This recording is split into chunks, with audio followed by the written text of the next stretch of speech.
নারায়ণগঞ্জ ৩ আসনের সিদ্ধিরগঞ্জের এক বিশাল পথসভায় স্থানীয় নেতাকর্মীদের অংশগ্রহণে ৩১ দফার প্রচারণা অনুষ্ঠিত হয়।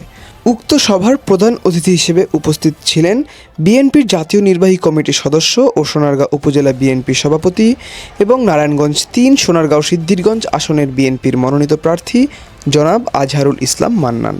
উক্ত অনুষ্ঠানে বিএনপির সাবেক ভারপ্রাপ্ত আহ্বায়ক মনিরুল ইসলাম রবি বলেন, আওয়ামী লীগ, যুবলীগ, ছাত্রলীগের শেষা খাইছেন,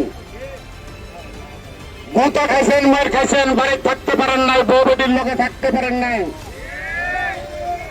কারাগারে ছিলেন, নির্যাতিত হয়েছেন, সেই কথা স্মরণ রাখেন। কোন ভাই সেদিন জেলখানায় যায় নাই করতে, কোন ভাই আমাদেরকে কারাগার থেকে মুক্ত করে আনেন।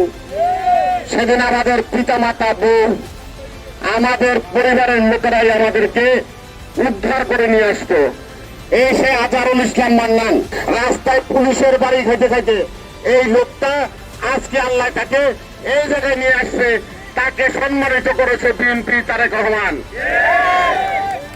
আমি আপনাদেরকে অনুরোধ করব, সে আমাদের গোত্রের লোক, আমাদের সমাজের লোক, আমাদের মতো মার খাওয়া লোক, তার সাথে থাকবেন না, থাকবেন ভাইদের সাথে, এগুলি ভুলে যান।